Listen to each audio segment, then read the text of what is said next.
guys, hope everybody's doing well today. Today we're going to be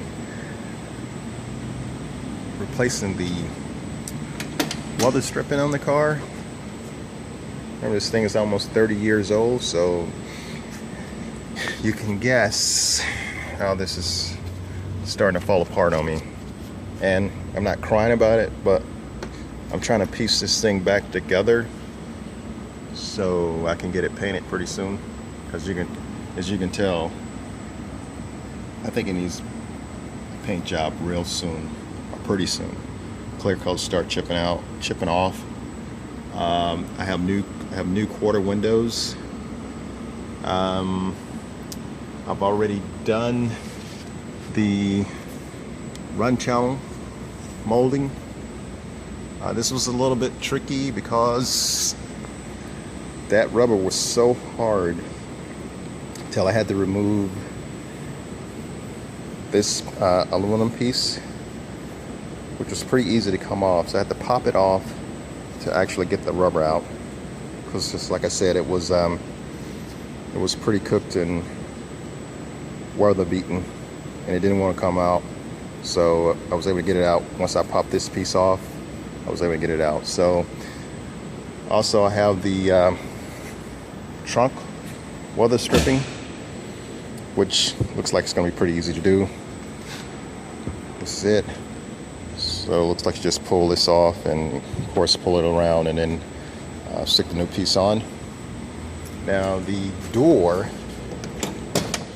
weather stripping looks like it may be a little bit not easy, but a little quite a few components may have to come off to get to it. So looks like you're going to take this door sill plate off, pull the kick panel off, take the A-pillar cover off, and this roof trim piece, headliner piece, pop that off, and of course this quarter window piece right here. Let's pull this off because that molding actually runs behind it. And then take this little trim piece off, which is, like I said, I left a lot of trim pieces off on this car because I knew I was going to be working on it, so I didn't put this lower piece back in because I knew I was going to be working on this. So let's get these pieces removed and get the new pieces on and see how she looks. Pretty sure she's going to look a little bit better than this. So let's get started. Okay guys, on this trunk trim piece, weather stripping, it is an inner and an outer side. The outer side that goes towards the outer edge of the car, trunk opening, is this piece here. It's going to be a little bit longer. So you can see that this piece with the edge sticking out like that, that goes on the outer side. Because you want, what that does is when it's raining or you're washing your car, that actually deflects the water from the trunk. It actually deflects it off so to drain off the car and not inside of the car. So when you put it on, you want to make sure that you have it on like that. So you can see what I'm saying. When it rains, it actually deflects the water off and let it drain.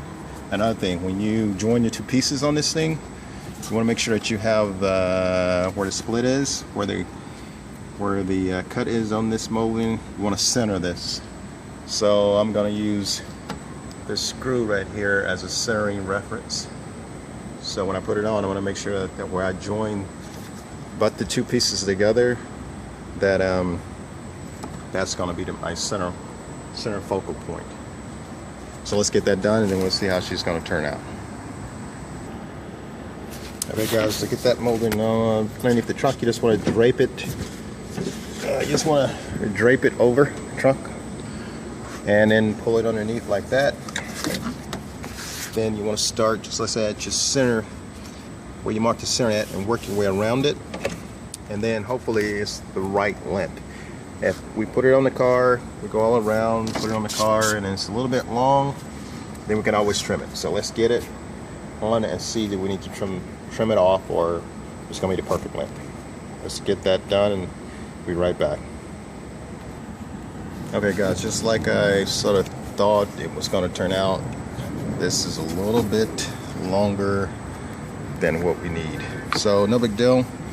We're just gonna get the wire cutters and snip this off here and done.